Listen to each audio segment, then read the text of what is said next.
La pluie battait violemment contre les baies vitrées panoramiques du penthouse à City Life, mais à l'intérieur de la cuisine high-tech à 50 000 €, le véritable orage était celui qui grondait dans l'estomac vide du petit Marco. L'enfant, 7 ans et l'allure d'un spectre, fixait avec des yeux immenses et terrorisés la main tremblante de Sofia, la nouvelle gouvernante.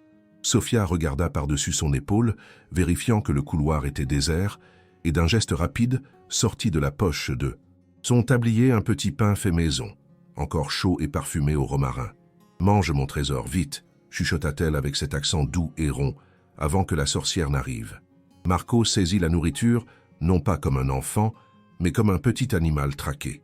Il le dévora en 3 bouchées, sans même mâcher, et pour un instant, juste un instant, la couleur revint sur ses joues pâles. Ce fut leur petit miracle secret. Dans une maison où la nourriture était pesée au milligramme près, comme s'il s'agissait d'uranium, Sofia avait réussi à nourrir l'enfant au nez et à la barbe de la surveillance militaire de la belle-mère. Mais le soulagement fut de courte durée. Le son électronique de l'ascenseur privé s'ouvrant dans l'entrée glaça le sang dans les veines des 2 complices.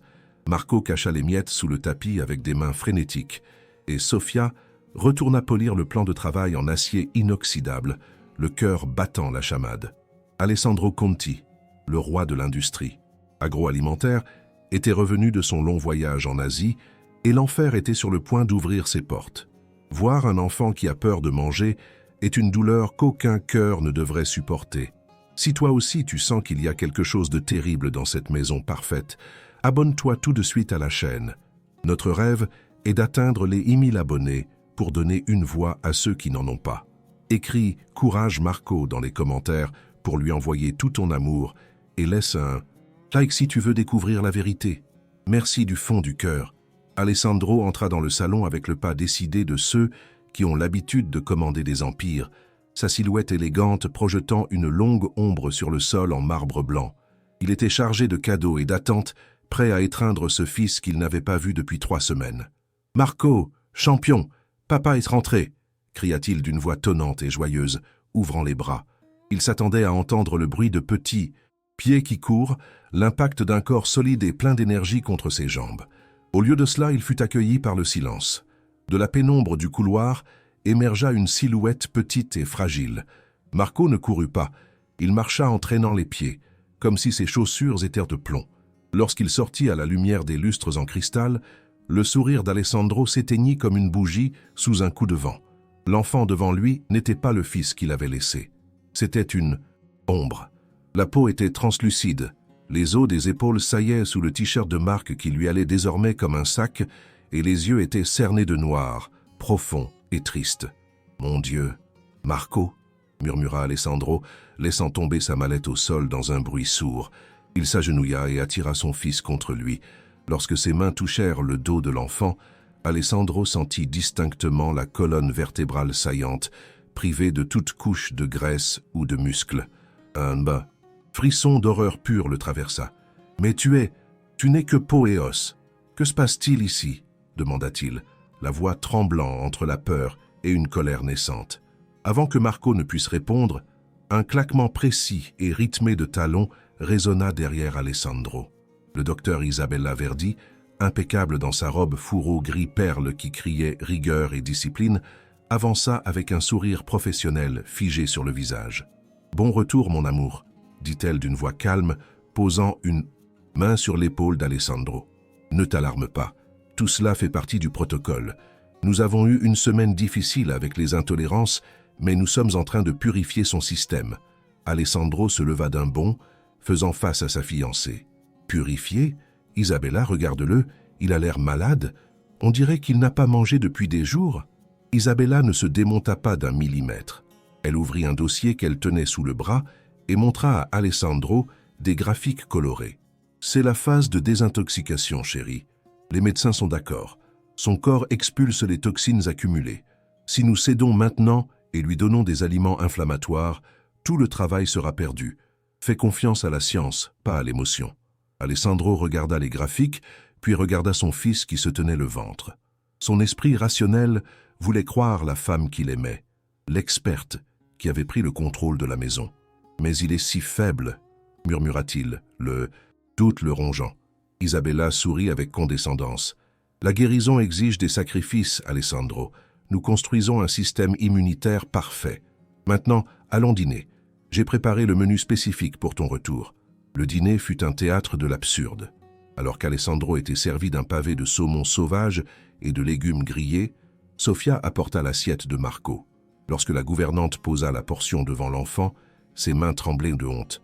Dans l'assiette, en porcelaine blanche, il y avait 3 fleurettes de brocoli sans assaisonnement et une cuillère rase de quinoa bouilli. Pas d'huile, pas de sel, pas de vie. Sofia resta là, debout, à côté de la table, incapable de partir. Elle vit Marco regarder la corbeille à pain, pleine de focaccia croustillante qu'Alessandro était en train de manger. L'enfant tendit timidement une main vers une miette tombée sur la nappe. Immédiatement, Isabella émit un son sec, un tout-sautement ciblé. Elle lança à Marco un regard glacial, tranchant comme un bistouri qui disait clairement « Essaie et tu le regretteras ». Marco retira sa main comme s'il s'était brûlé, baissant la tête et commençant à manger ses 3 brocolis avec une lenteur déchirante, tandis que son estomac gargouillait de façon audible dans le silence de la salle. Sofia croisa le regard d'Alessandro, espérant que le père interviendrait, qu'il verrait la folie de cette scène. Mais Alessandro, manipulé par les mots scientifiques et étourdi par le décalage horaire, coupait son saumon, aveugle à la torture qui se déroulait dans l'assiette voisine. À ce moment-là, Sofia comprit. Ce n'était pas un régime. Ce n'était pas de la médecine. C'était une exécution lente et méthodique par la faim, et elle était la seule à pouvoir l'arrêter. Dans les jours qui suivirent, le Penthouse de City Life se transforma en une clinique des horreurs, où la famine était vendue comme un médicament. Sofia observait, impuissante, le petit Marco s'effacer jour après jour soumis à un régime qu'Isabella appelait « protocole de restauration métabolique ». La cuisine, autrefois le cœur battant de la maison, était devenue un laboratoire stérile. Isabella pesait chaque gramme de nourriture sur une balance digitale de précision, avec la froideur d'un chimiste. « Tu vois, Alessandro » expliquait-elle à son compagnon, lui montrant des portions qui n'auraient pas nourri un oiseau. « Nous réduisons la charge glycémique. Son corps apprend à se nourrir de ses propres réserves. C'est la science de l'autophagie. » Alessandro, habitué à gérer des bilans d'entreprise et non des enfants, acquiesçait gravement, convaincu que cette maigreur effrayante était le prix nécessaire pour la santé future. L'injustice atteignit son paroxysme un mercredi au déjeuner. Sofia, ne supportant plus de voir l'enfant fixer son assiette vide, avait osé râper un peu de Parmigiano Reggiano extra, l'or de sa terre natale, sur le triste bol de légumes vapeur de Marco. Elle l'avait fait en cachette, un geste d'amour ancien pour donner du goût et des calories. Mais Isabella, qui avait le flair d'un limier quand il s'agissait de calories, s'en aperçut dès son entrée dans la salle. « C'est quoi cette odeur ?» siffla-t-elle en s'approchant de l'assiette. Elle vit les copeaux de fromage qui fondaient. Sa réaction fut violente et théâtrale. Elle saisit l'assiette et la renversa directement dans le broyeur de l'évier. « Tu es devenue folle, Sofia !» hurla Isabella, faisant accourir Alessandro depuis son bureau. « Tu as contaminé le repas. Le lactose est un poison pour son intestin enflammé. Tu essaies de le tuer ?» Alessandro regarda Sofia avec une déception qui blessa la gouvernante plus que les cris. « Sofia, je t'avais dit de suivre les instructions du docteur, » dit l'homme d'une voix dure. « Isabella travaille dur pour le soigner et tu rames à contre-courant. Si cela se reproduit, si tu t'immisces encore dans le régime de mon fils, je devrais te licencier. Je ne tolérerai aucun sabotage. » Sofia encaissa le coup en silence, regardant Marco qui pleurait non pas à cause de la dispute, mais parce que son seul repas comestible avait fini à la poubelle. Ce soir-là, Marco fut envoyé au lit sans dîner par précaution contre la contamination du fromage. Sofia entendit les pleurs étouffés de l'enfant à travers la porte fermée de sa chambre, un son qui lui brisa le cœur et fit bouillir son sang émilien. Elle comprit que l'obéissance n'était plus une option. Alessandro était aveugle, séduit par la pseudoscience de sa fiancée, et Marco mourait de faim sous leurs yeux. Si la science disait d'affamer un enfant, alors Sofia utiliserait la seule arme qu'elle connaissait, la tradition. Elle attendit que la maison soit plongée dans le silence nocturne. Lorsqu'elle fut certaine qu'Isabella et Alessandro dormaient, Sofia se leva. Elle n'alluma pas les lumières principales pour ne pas éveiller les soupçons. Elle se déplaça dans la cuisine péninsulaire, comme une ombre silencieuse et létale. Elle ouvrit le frigo et sortit un récipient qu'elle avait caché au fond, derrière les légumes bio d'Isabella. Une vraie sauce bolognaise, mijotée pendant 6 heures, dense, sombre et parfumée. Elle fit bouillir de l'eau dans une petite casserole, étouffant le bruit de l'ébullition avec un couvercle. Elle y jeta une poignée de tagliatelle fraîche aux œufs. 5 minutes plus tard, Sofia entra dans la chambre de Marco comme un ange vengeur armé de glucides. « Réveille-toi, petit oiseau », chuchota-t-elle dans le noir. Marco ouvrit les yeux, faible et confus. « Sofia, j'ai faim », gémit-il. Sofia s'assit sur le bord du lit et découvrit l'assiette fumante. L'arôme riche de viande, de tomates et de sofrito remplit la pièce, un parfum de vie qui chassa l'odeur de désinfectant. « Mange », ordonna-t-elle avec douceur, « et n'aie pas peur. Il n'y a pas de poison ici. Il n'y a que de l'amour. » L'enfant ne se le fit pas répéter 2 fois. Il se jeta sur l'assiette avec une voracité qui confirma tous les soupçons de Sofia. Ce n'était pas un manque d'appétit, c'était une faim atavique. Il mâcha, avala, se salit la bouche de sauce. Il mangea tout, jusqu'à la dernière lanière de pâte, et sauça ensuite l'assiette avec un morceau de pain. Sofia l'observait, tendue, attendant la réaction allergique, le mal de ventre, le choc anaphylactique qu'Isabella avait prophétisé. Mais rien ne se passa. Marco ne gonfla pas, il ne vomit pas. Il fit juste un petit rot de satisfaction, sourit pour la première fois en 3 mois et s'endormit le ventre plein et les joues colorées. Le lendemain matin, Sofia avait la preuve empirique. L'enfant était sain. C'était Isabella la maladie. Mais elle savait que la parole d'une domestique contre celle d'un docteur ne suffirait pas pour Alessandro. Il lui fallait une preuve écrite, tangible. Sofia savait qu'Isabella passait des heures dans son bureau privé à mettre à jour les dossiers médicaux. Elle avait remarqué que la femme gardait 2 carnets sur son bureau, un relié en cuir rouge qu'elle laissait toujours bien en vue et un noir, plus petit, qu'elle enfermait à clé dans le tiroir chaque fois qu'elle sortait. L'occasion se présenta à 10 heures du matin. Isabella, obsédée par sa propre forme physique autant que par la maigreur de Marco, sortit pour sa séance de pilates. Alessandro était en visioconférence. Sofia entra dans le bureau de la belle-mère avec une épingle à cheveux à la main. Des années de service dans de vieilles maisons lui avaient appris quelques astuces sur les serrures simples. Elle força le tiroir du bureau laqué. Clic. Le tiroir s'ouvrit. À l'intérieur se trouvait le carnet noir. Sofia l'ouvrit avec des mains tremblantes. Les premières pages lui glacèrent le sang. Ce n'étaient pas des notes médicales. C'était le journal d'une expérience sadique. L'écriture anguleuse d'Isabella détaillait non pas les soins, mais les privations. Jour 45. Le sujet a perdu encore. 200 grammes. La soumission est presque complète. Alessandro croit à l'histoire des toxines. C'est incroyable comme il est facile de manipuler un père absent. Et puis, les tableaux réels. 400 calories par jour. Un régime de camp de concentration vendu comme une thérapie. Sofia prit aussi le carnet rouge sur la table. Il était rempli de menus faux, équilibrés et riches, ceux qu'elle montrait à Alessandro. Elle tenait entre ses mains la double vie de la marâtre. Son cœur battait si fort qu'elle craignait de s'évanouir. Elle tenait l'arme du crime. Mais elle entendit le bruit de la porte d'entrée s'ouvrir. Isabella était rentrée plus tôt que prévu. Sofia cacha les carnets sous son tablier, contre sa poitrine, sentant le poids de la vérité qui brûlait comme le feu. Elle devait attendre le bon moment. Le dîner de ce soir ne serait pas un repas, ce serait un procès. L'heure du dîner arriva enveloppée dans un silence de tombe, brisé seulement par le tintement de l'argenterie design sur les assiettes en porcelaine. Alessandro, assis en bout de table, observait son fils avec une attention nouvelle et douloureuse. Les paroles de Sofia et les pleurs nocturnes bourdonnaient dans sa tête comme des guêpes, fissurant la confiance aveugle qu'il avait placée en sa fiancée.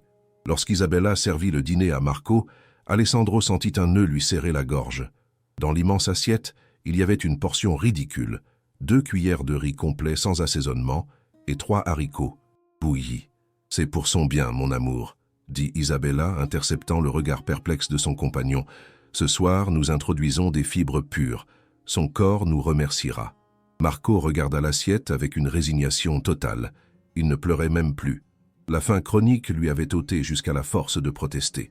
Il prit sa fourchette de sa main squelettique et commença à manger lentement, chaque bouchée un exercice de survie. Alessandro sentit monter en lui une nausée qui n'avait rien à voir avec la nourriture. Il était sur le point d'ouvrir la bouche, de demander si vraiment ce petit tas de grains tristes suffisait pour un enfant en pleine croissance, lorsque la porte de la cuisine s'ouvrit d'un coup sec. Sophia entra dans la salle à manger. Elle ne portait pas de plateau, elle ne portait pas d'eau. Elle marchait la tête haute, avec le pas lourd de celle qui porte un fardeau insupportable. Dans ses mains, elle serrait 2 objets, le carnet rouge relié en cuir, qu'Isabella laissait toujours sur la table basse du salon, et le carnet noir petit et chiffonné, que Sophia avait volé dans le tiroir fermé à clé. L'air dans la pièce changea instantanément de pression, se chargeant d'électricité statique. « Sophia, que fais-tu là? Je ne t'ai pas appelé, » dit Isabella, avec une note d'irritation dans la voix, posant son verre de vin. Mais Sophia l'ignora complètement. Elle se dirigea droit vers Alessandro et claqua les 2 carnets sur la table en verre, juste devant son assiette. Le bruit fit sursauter Marco. « Excusez-moi d'interrompre votre dîner gastronomique, monsieur Conti, » dit Sophia, la voix tremblante de colère contenue. « Mais je crois que vous devez lire le menu de votre fils. Le vrai. » Alessandro regarda les carnets, confus. « De quoi parles-tu, Sophia » demanda-t-il. Isabella bondit sur ses pieds, pâle comme un linge. Elle avait reconnu le carnet noir. « Ce sont des documents privés. C'est du vol. Alessandro, licencie-la immédiatement. Elle fouille dans mes affaires personnelles. » La réaction hystérique d'Isabella, habituellement si contrôlée et glaciale, fut pour Alessandro la confirmation que quelque chose clochait. Au lieu de l'écouter, il tendit la main vers les livres. « Pourquoi es-tu si nerveuse, Isabella » demanda Alessandro, ouvrant d'abord le carnet rouge. Il lut à voix haute. « Déjeuner. 80 grammes de pâtes, blanc de poulet, salade composée. Dîner. Poisson au four, pommes de terre. » Cela semblait parfait. Un menu de manuel. Isabella poussa un soupir de soulagement tremblant. « Tu vois, tout est équilibré. Cette femme est folle. » Mais Sophia posa sa main rugueuse et chaude sur celle d'Alessandro et la guida vers le carnet noir. « Maintenant, ouvrez l'autre, monsieur. Celui que le docteur garde sous clé. » Alessandro ouvrit le carnet noir. Les pages ne contenaient pas de recettes. Elles contenaient des calculs impitoyables. Jour 40. 350 calories au total. Le sujet se plaint de crampes. Bien. La discipline s'apprend par la faim. Alessandro lut et son monde s'effondra. Il tourna la page. Jour 42. Il a volé un biscuit. Punition. Jeûne le soir. Note. Alessandro est un idiot. Il croit à l'histoire des allergies. L'enfant est de plus en plus faible, plus facile à gérer. Tu es resté sans voix? Imagine lire ces mots écrits sur la peau de ton fils. La cruauté d'Isabella n'a pas de limite. Si tu trembles de rage comme Alessandro et que tu veux voir la justice triompher, laisse tout. De suite un like. Abonne-toi à la chaîne pour ne pas manquer le règlement de compte final. Le monstre est sur le point d'être chassé. Un silence terrifiant tomba sur la salle. Alessandro arrêta de lire. Ses mains tremblaient si fort que le carnet tomba sur la table. Il leva lentement les yeux vers Isabella. Il n'y avait plus d'amour dans son regard, plus d'admiration. Il n'y avait que l'horreur pure de celui qui se réveille et découvre qu'il a dormi avec un serpent. Isabella recula jusqu'au buffet, cherchant désespérément une excuse. Ce sont des notes d'études, pour un cas hypothétique. Tu ne comprends pas, c'est de la recherche scientifique. Alessandro se leva. Sa chaise tomba en arrière dans un fracas. « Recherche » murmura-t-il, la voix brisée. Il prit l'assiette de Marco, ce misérable petit tas de riz, et la jeta avec violence contre le mur, tachant le papier peint de créateur. « Tu affamais mon fils. Tu le tuais gramme après gramme pendant que je te payais pour le soigner. » Il s'approcha d'elle, envahissant son espace vital, la dominant de toute sa fureur de père trahi. « Tu as écrit que je suis un idiot. Et tu as raison. J'ai été un idiot de te faire confiance au lieu de regarder les côtes de mon fils. » Isabella, acculée, perdit son masque de perfection. Son visage se tordit en une grimace de mépris. « Quelqu'un devait bien le contrôler, » hurla-t-elle, crachant son venin. « C'était un animal. Il mangeait avec les mains, gras, gâté. Je voulais le rendre parfait. Je voulais le rendre pur. Tu le gâchais avec ton obsession pour la nourriture. » La vérité sortit comme un flot de boue. Il n'y avait pas de science. Il n'y avait que le sadisme d'une femme qui voulait exercer un pouvoir absolu sur un être sans défense. « Pur » grogna Alessandro. « La seule chose toxique dans cette maison, c'est toi. » Il l'attrapa par le bras, la traînant vers l'entrée. Il ne lui permit pas de prendre son sac ni son manteau. Il ouvrit la porte blindée et la poussa dehors sur le palier froid. « Disparais.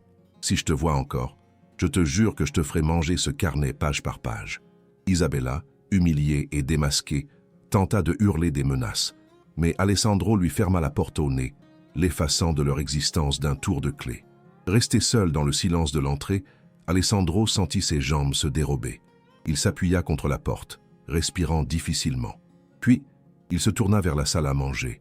Marco était toujours assis, immobile, effrayé par la violence de la scène. Sofia était à côté de lui, protectrice. Alessandro retourna à la table, les larmes coulant sur son visage. Il s'agenouilla devant son fils, regardant ses joues creusées qu'il avait ignorées pendant des mois. « Marco !» sanglota Alessandro, prenant les petites mains froides de son fils. « Pardonne-moi. Pardonne-moi d'avoir permis qu'elle te fasse ça. Papa ne savait pas. Papa a été aveugle. » Marco regarda son père, puis regarda l'assiette brisée sur le sol. « Papa !» chuchota-t-il d'un filet de voix. « Elle est partie? Pour de vrai ?» Alessandro hocha la tête vigoureusement, embrassant les mains de l'enfant. « Oui, mon amour, elle est partie pour toujours. Elle ne reviendra plus jamais. » Marco poussa un soupir tremblant, comme s'il avait ôté un rocher de sa poitrine. Puis il regarda Sofia. « Sofia, demanda-t-il timidement, il reste un peu de cette sauce d'hier soir. J'ai tellement faim. » Cette question simple et innocente brisa définitivement le cœur d'Alessandro et le recolla dans le même instant. Il se leva, essuyant ses larmes avec la manche de sa chemise en soie. « Oui, Marco, » dit Alessandro, avec une détermination nouvelle. « Il y a de la sauce, et il y a des pâtes, et il y a du pain. Et à partir de ce soir, dans cette maison, on ne pèsera plus jamais rien à part l'amour. » Cette nuit-là, dans le penthouse de City Life, eut lieu une révolution silencieuse mais puissante. Alessandro n'attendit pas l'aube pour changer les choses. Il entra dans la cuisine, prit la balance digitale de précision qu'Isabella utilisait comme instrument de torture et la jeta avec force dans la poubelle. Le bruit du plastique qui se brisait fut le signal du début d'une nouvelle ère. « Sofia, » dit Alessandro, enlevant sa veste de costume et retroussant les manches de sa chemise blanche, « apprends-moi. Apprends-moi à faire cette sauce. Apprends-moi à nourrir mon fils. » Et c'est ainsi qu'à 2 heures du matin, alors que Milan dormait, un millionnaire et une gouvernante cuisinèrent côte à côte, remplissant la maison aseptisée du parfum interdit de l'oignon, du céleri et de la carotte qui rissole. Lorsque le plat de tagliatelle fumante fut posé devant Marco, il n'y avait pas de portion mesurée. Il y avait de l'abondance. L'enfant regarda son père pour chercher son approbation, encore traumatisé par des mois de restrictions. Alessandro prit sa fourchette, enroula une quantité obscène de pâtes et la mangea avec goût, se salissant le menton de sauce. « C'est délicieux, Marco, » dit-il la bouche pleine en riant. « Mange autant que tu veux. Et si tu en veux encore, il y en a une marmite entière. » Marco sourit, ce sourire qui manquait depuis trop longtemps, et commença à manger. Pour Alessandro, voir son fils se nourrir fut plus gratifiant que n'importe quel contrat milliardaire qu'il ait jamais signé. Dans les mois qui suivirent, la priorité d'Alessandro changea radicalement. Il délégua la gestion opérationnelle de son entreprise au vice-président et prit une année sabbatique pour se consacrer au projet le plus important de sa vie, la reconstruction de Marco. Il licencia toute l'équipe de médecins complaisants qui n'avaient pas su voir l'évidence, les remplaçant par le bon sens de Sofia. Le garde-manger, autrefois plein de compléments sans goût et d'aliments light, fut envahi par des sacs de farine, des meules de parmesan, de l'huile d'olive extra vierge et du chocolat. La cuisine devint le cœur de la maison, un lieu non plus de privation, mais de création. La justice pour Isabella fut rapide et inexorable. Alessandro remit le carnet noir à l'ordre des nutritionnistes et porta plainte à la police pour maltraitance intrafamiliale. Les preuves écrites de sa main étaient accablantes. Radiée de l'ordre et la réputation détruite, Isabella fut contrainte de quitter la ville pour échapper au scandale, emportant avec elle son obsession du contrôle. Personne ne la regretta. Son absence fut comme ouvrir les fenêtres. Après un long hiver, l'air dans la maison redevint enfin respirable. Épilogue. 6 mois plus tard. C'est un dimanche matin ensoleillé. La cuisine design, autrefois froide comme un laboratoire, est méconnaissable. Il y a de la farine partout, sur le comptoir en marbre noir, sur le sol, même sur le nez d'Alessandro. Marco, qui a maintenant repris tous ses kilos et a les joues rondes et roses comme deux pommes, pétrit énergiquement une pâte aux œufs, riant de bon cœur en lançant une poignée de farine sur son père. Alessandro ne se fâche pas. Il rit de ce rire profond et libre qu'il avait oublié posséder. Sofia les observe depuis la porte, essuyant ses mains sur son tablier, les yeux brillants d'émotion. Elle n'est plus la gouvernante invisible, elle est la matriarche honoraire de cette étrange famille. « Docteur, attention, la pâte est trop dure, il faut plus d'eau », avertit-elle sur un ton plaisantin. Alessandro lève les mains en signe de reddition. « C'est vous qui commandez, chef. »« Sofia, nous ne sommes que d'humbles apprentis. » Marco court embrasser les jambes de Sofia. « Grand-mère, aujourd'hui on fait des lasagnes ?» demande-t-il plein d'espoir. « On fait tout ce que tu veux, mon trésor », répond-elle en lui embrassant la tête. Plus tard, assis à table devant un plat de lasagne dorée et croustillante, Alessandro lève son verre pour un toast. Il regarde son fils, qui mange avec joie, sain et fort. Il regarde Sofia, la femme qui a sauvé la vie de Marco avec un plat de pâtes et beaucoup de courage. « À Sofia, » dit Alessandro, la voix brisée par l'émotion, « qui m'a rappelé que la nourriture n'est pas de la chimie, ce n'est pas des calories, ce n'est pas de la science. La nourriture est le premier acte d'amour d'un parent envers son fils. Merci de m'avoir appris à être un père. La villa à City Life n'est plus seulement un penthouse de luxe, c'est une maison qui sent bon la sauce, la vanille et le bonheur. Ils ont appris que la vraie richesse ne réside pas dans les comptes en banque ou les régimes exclusifs, mais dans la simplicité d'un repas partagé et dans la certitude que, tant qu'il y aura de l'amour dans la cuisine, personne ne souffrira plus jamais de la faim, ni de nourriture, ni d'affection. Quelle fin merveilleuse! Voir Marco heureux et la cuisine pleine d'amour est la plus grande victoire. Cette histoire nous enseigne qu'il ne faut jamais laisser des règles froides et cruelles remplacer la chaleur de l'instinct et de l'affection.